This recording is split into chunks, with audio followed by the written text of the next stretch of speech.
Yes, believe me talking to you, being invited in this Theological-Pastoral Congress. Diocese of Novaliches family, thank you. Bishop Gaa, thank you. Monsignor Ranyada, thank you. Father Labiao, thank you. All the fathers, all the brothers, you make me happy because you're inviting me. What a privilege, what a joy. Thank you. Here we go. I'm going to tell you my story. It's funny because, if you're expecting something theological and I'm going to be quoting papal documents and theological documents and this theologian and that theologian, that won't happen. You wait for the other speakers, okay? I'm going to tell you, well, when I think about it, you invited a layman, so you don't expect that from layman. I'm just going to tell you my story. I hope that's fine. I hope I'm not disappointing you, all right? Here is my story. It starts when I was 12 years old. I came to know Jesus in a very personal way when I walked into a Catholic prayer meeting. It revolutionized my life. Why? I saw people who believed that God was real.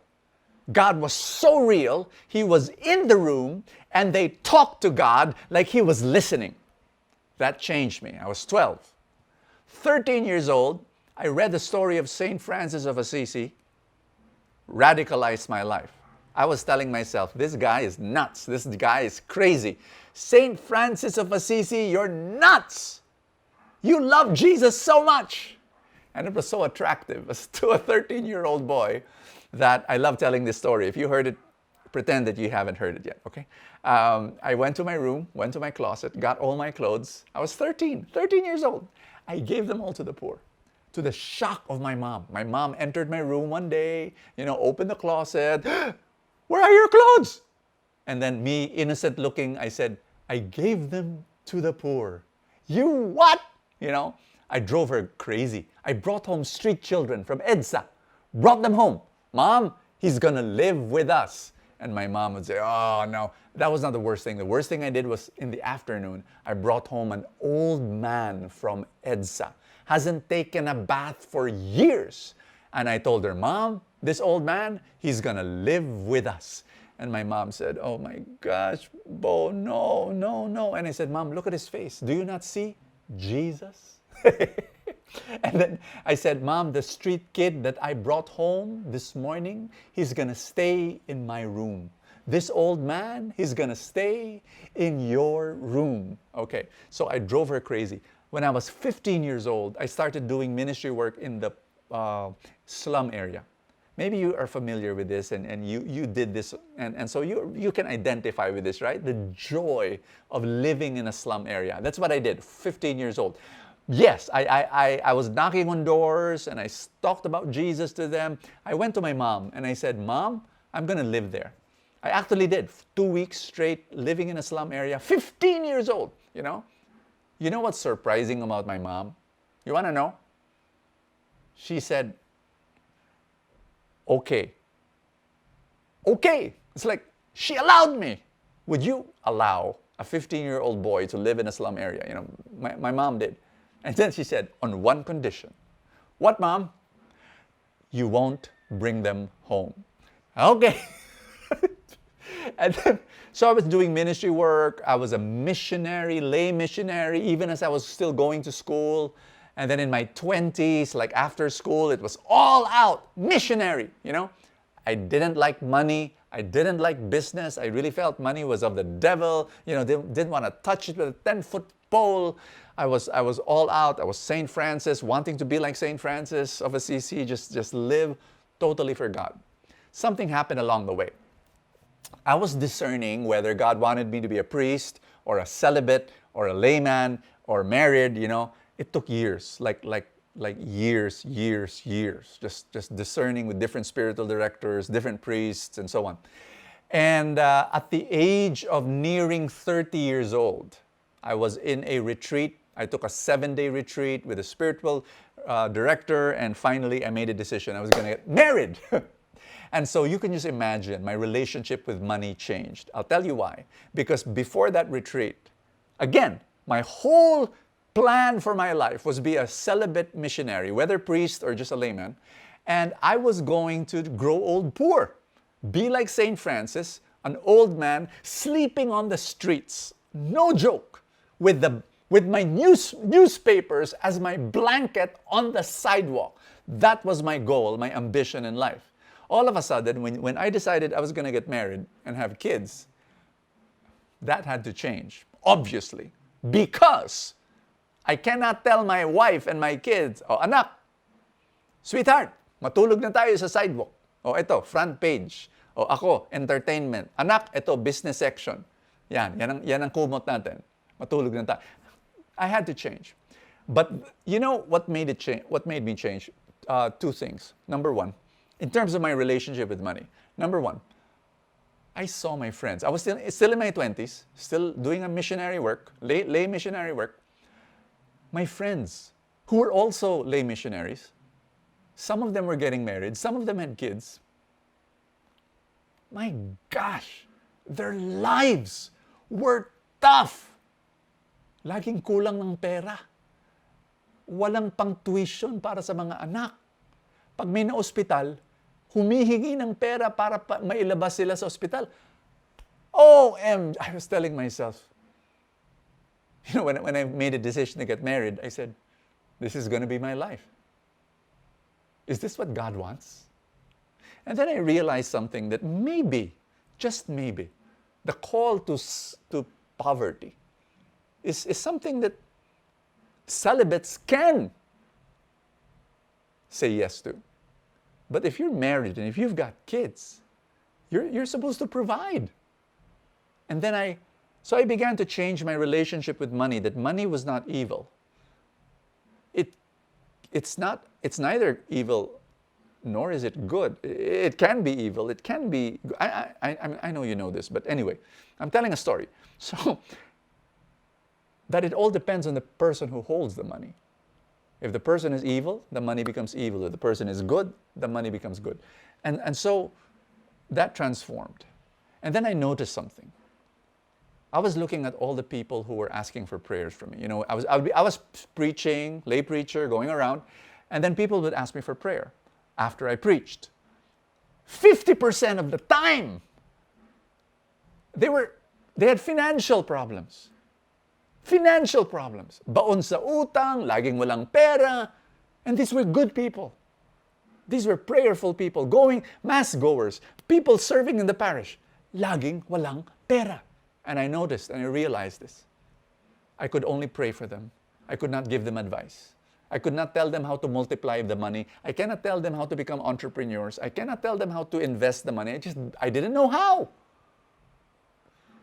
I noticed that good people, good hearts, prayerful, dedicated to God, had zero knowledge about money. And so everything clicked in my mind. I said, I'm a layman. God calls me to married life. I'll have a family.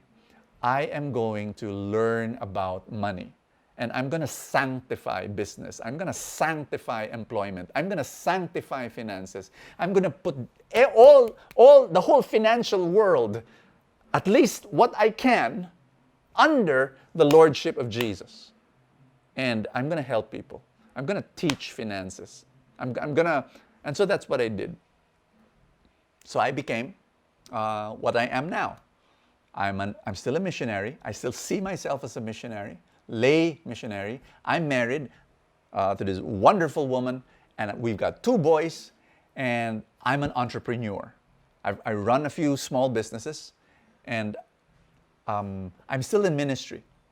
I do not receive any salary from my ministry, none.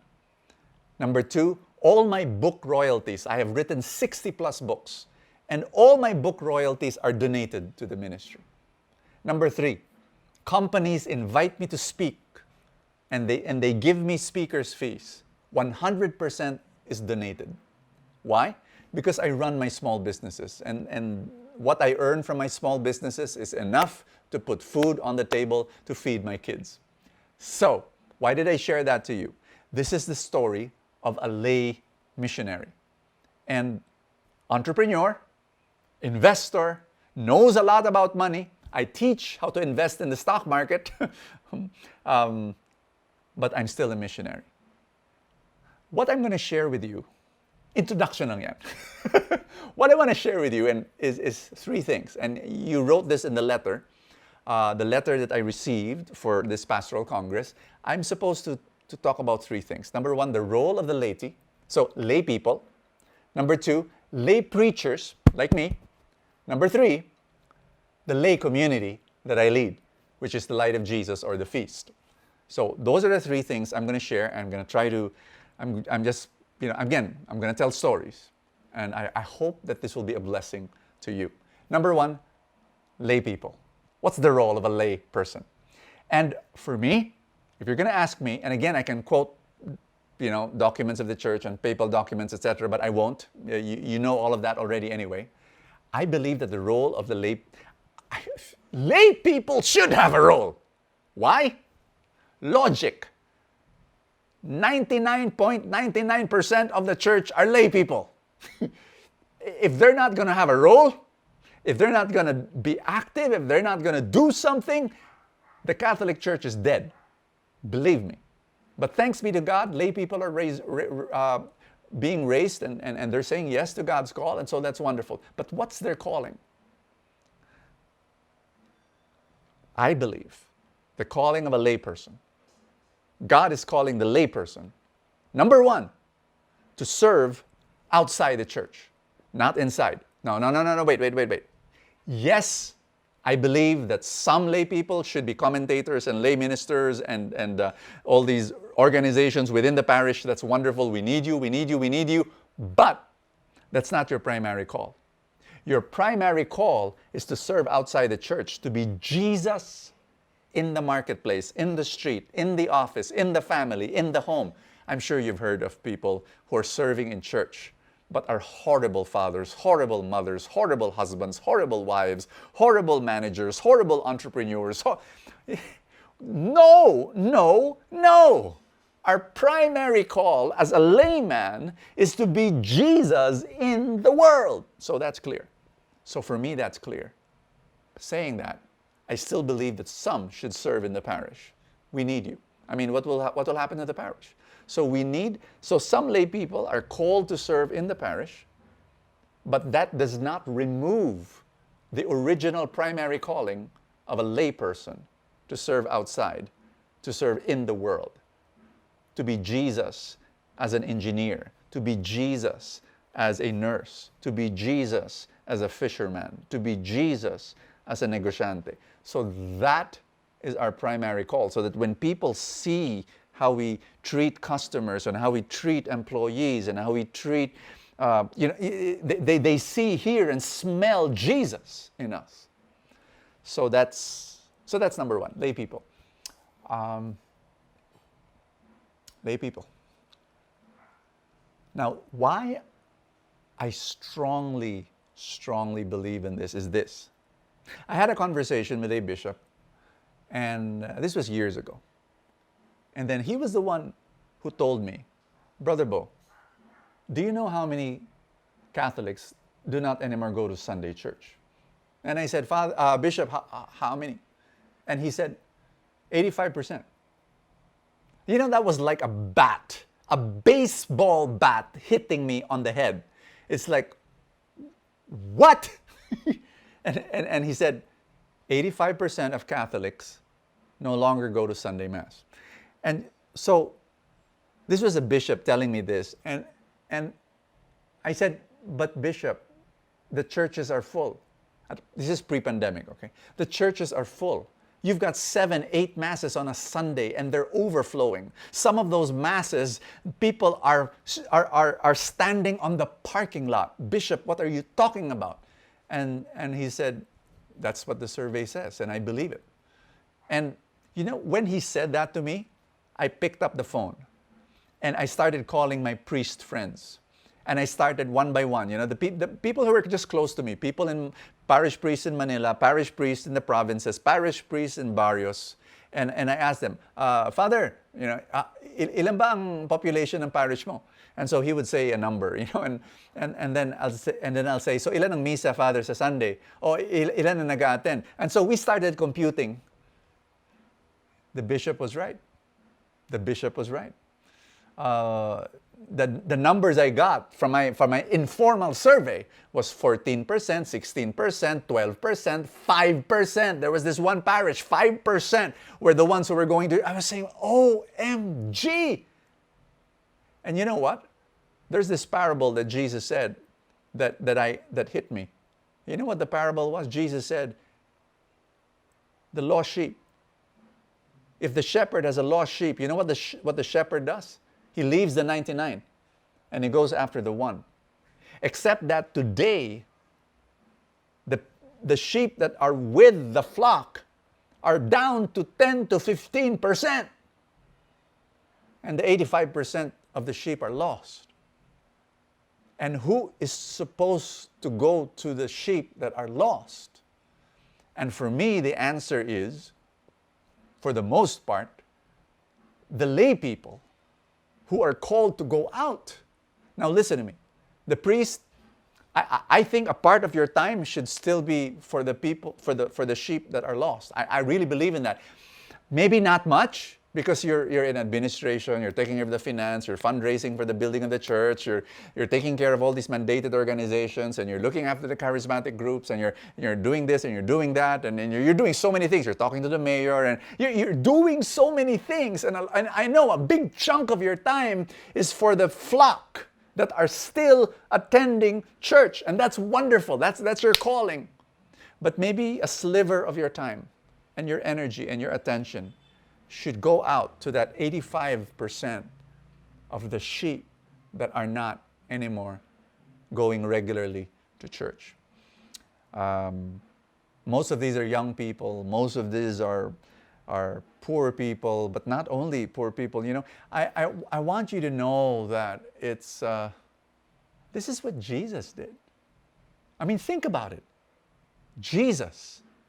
He was, if you go to the Gospels, Jesus would be preaching in the synagogues and so on, and then at a certain point, the Pharisees didn't like them, the leaders of the synagogue didn't like him, and then boom, kick out. And so he started preaching in the lakeside, he started preaching in the seashore, he started preaching to people who were not welcome in church, the lepers, and then this demon-possessed, and then the tax collectors, and then he would have meals with tax collectors and prostitutes and drunkards and people who are not welcome in the synagogue. This is Jesus we're talking about. He goes to the people who were not religious. And that's our call. I believe that's our call. So lay people, let me shift to lay preachers. I think that's the call of a lay preacher like me, because we live in the world. I've got businesses. I've got, so that's my world. And so my goal is to reach out to people.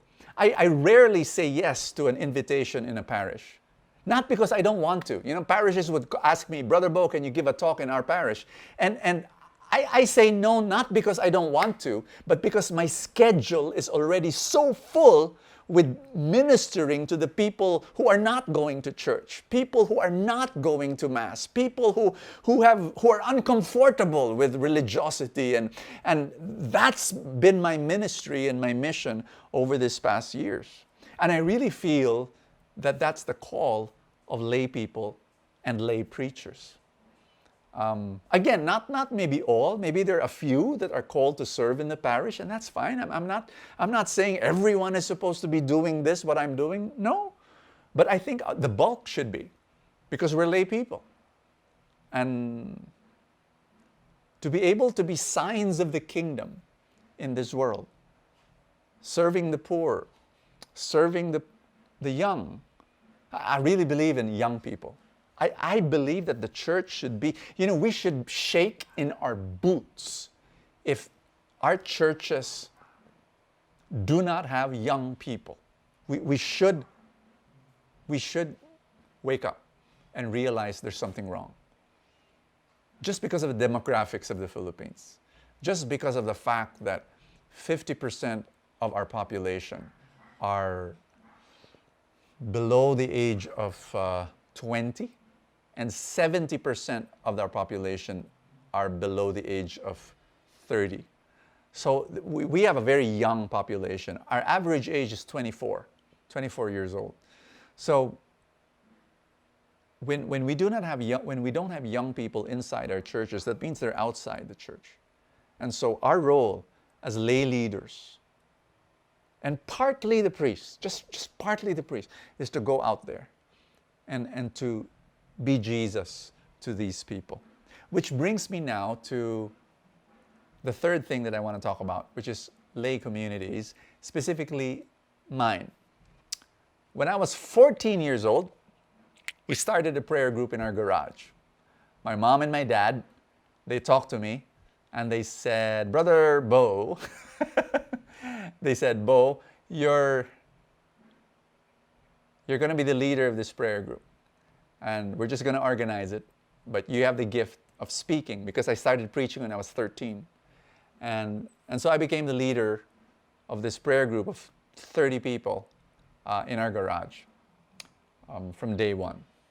That prayer group is now in 26 countries. And I'm no longer the leader of that group. I stepped down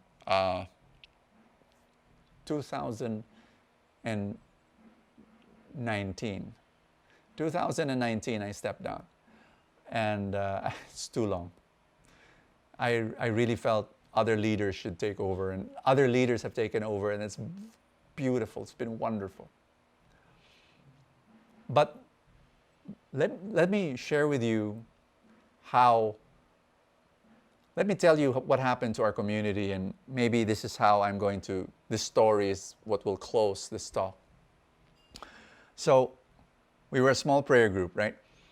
30 people in that garage. And then we kept on growing and growing and growing and growing, and we were charismatic, and we were so on. And in 8 years, we grew to 2,000 people. It's like, whoa, we're doing something right. And then at a certain point, we stopped growing.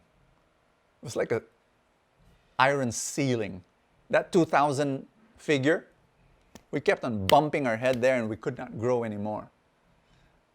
And we just year after year, we tried everything, and we were not growing as a community. And we were wondering why.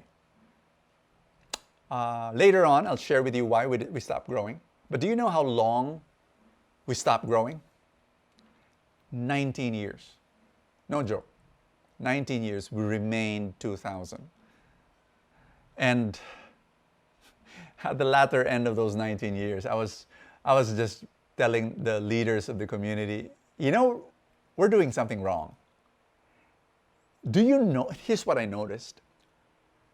Because we were not attracting members, new people, we were not attracting young people, the members of the community were growing old. And so I told them, the name of our community is Light of Jesus. Light of Jesus Community. And so I told everybody, listen, if we won't change, if something drastic will not happen in our community, and a day will come, we will stop calling ourselves Light of Jesus Community. We will call ourselves Light of Jesus Home for the Aged, because all our members are growing older and older. We could not. So we started praying. We started consulting. I started consulting different leaders until we realized something. We asked one question that changed everything. One question changed our life as a community. And since the time we started asking that question, everything changed. And we started growing again and grew like crazy. What was that one question? The question, why? Why were we here? Why? Why are we here? Why are we singing this song? Why are we doing that event? Why are we doing that meeting? Why? And it boiled down to one answer. We were supposed to be missionary as a community, and we realized we were not. I'll tell you. Let me explain. At a certain point in our history, we wanted to take care of our members. And that's fine. That's wonderful. And we started a formation program of 4 years. And that's fine, it's fantastic. So before you become a full-fledged member, you go through those 4 years. And then we started checking attendance because we wanted to measure people's commitment. And we came up with a way of life where you're supposed to do this and do that. So it was a list of 16 things that you have to do. Prayer time every day, read your Bible every day, and then we started policing each other. Like, did you do this? Did you pray already today? Did you read your Bible today? Did you do this? Did you do that? Did you go to Mass? We started policing, and so we became a close-knit community with high standards that you had to pass. And so what happened was, oh, you did not attend. Oh, you have 3 absences already. And so we started removing people who were not faithful to our commitments.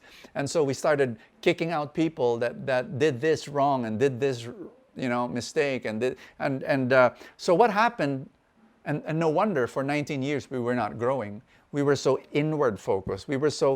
Basically our focus was members. We forgot that there was the lost sheep. There was the unchurched. The 85% that were no longer going to church. We were just so focused on trying to be. Now I want you to know that we went to the extreme, right? So we had to bring back the needle, because I'm not saying this is bad. There's something really bad about it. No, I'm just saying we went to the extreme. We had to balance ourselves and realize we're missionary guys. When was the last time a new person came in and felt welcome?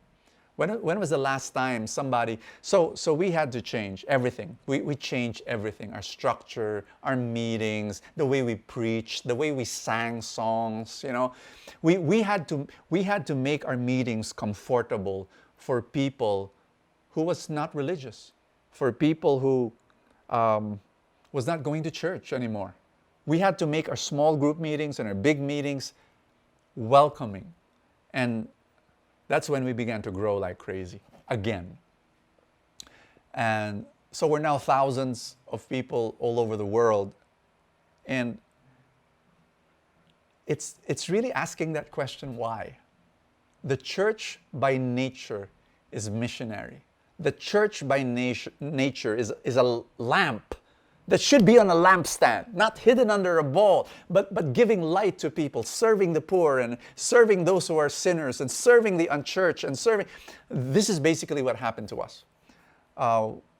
We began to realize that the role of the church, the role of the community, that's why we called it the feast, was our prayer meeting should be like Matthew's banquets. In the Gospels, you have Jesus. He calls Matthew, follow me. He says yes. And what Matthew did was he invites his tax collector friends. And the prostitutes came and the drunkards came. And so he has a banquet in his house. And it scandalized the Pharisees, maybe because of all sorts of crazy things. Right? A Pharisee would not hang out with sinners. But Jesus befriended them and loved them. And so we decided the feast will be Matthew's banquet. The feast will be open to everyone and anyone. And so that was radical for us. And so people, if you go to the feast now, of course now everything's online. We've always been online. So the pandemic didn't really, we were ready. We were ready when the pandemic came. We were always online. But if you look at the people who are in the feast, these are people who are still struggling. They're still in the journey, trying to love God, but they're broken. And we love them and we accept them. That's it. I'll tell you one story. I finished preaching after the feast, and this is pre-pandemic, okay? And then a woman came up to me and she was in tears, and she said, Brother Bo, I've been attending the feast for some time, and thank you so much. But I saw tears already running down her cheeks, and then she said, I have a relationship with a married man. She just blurts it out to me. And I just nodded my head and smiled at her. And then she said, I can't leave him. I cannot leave him. Even if you tell me that I should leave him, I cannot. And then I said, that's fine. God's going to deal with you and take care of you, you know. But you keep attending the feast, okay? And she starts crying again. She says, thank you. You're welcoming me even if you know this. And I said, of course. You're my sister. You're my friend. And then I said this. I also want you to apply to our ushers ministry. And I said, volunteer. And she looked at me and she said, you want me to volunteer even if you know that this is what's happening in my life? I said, yes, come. I'm not asking you to go on stage and give a talk, or lead a ministry. I'm just saying, why don't you serve as an usher? And so she did. Do you know that 3 years later, 3 years later, she comes up to me after I preached and she said, this time she had this beautiful, beautiful smile on her face, and she said, Brother Bo, I did it. I left him. And we celebrated together and we jumped up and down and said, yay! She cut the adultery in her life. But it took 3 years. My question is this: will the church have the compassion to journey with people like her? Imagine if that woman, the first time I met her and she said, Brother Bo, I can't leave my relationship with this married man. What if I responded in this way? Oh, you're committing adultery. Oh, okay, so let me pray for you. And then you come back to, you fix that first. Go fix that. And then when you're ready, you come back to church. I didn't do that. I said, let's journey together. It might be long, but I'm going to be with you. I'm going to support you. I'm going to be praying for you. Keep attending. Listen to God's word. Join us. Serve. Volunteer. We will be your family, because it will be God who will change you. So that's been the story of the feast. We've got people there who are struggling atheists and people who are adulterers and people. This is our broken family. This is our broken community, and we love it because we are Matthew's banquet. We are the tax collectors and the prostitutes and the drunkards that Jesus ministered to. And this is the church. The church, I believe, should always be a messy church for messy people. This is why? Because Jesus founded the church. And this is how he ministered. This is how he rolled. This is how he operated. And we are but his servants and followers, and we do what he wants us to do.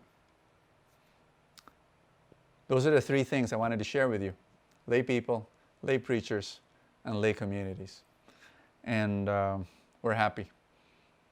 I want to say thank you for the opportunity to share this with you, and thank you. Thank you so much. What a privilege. God bless you.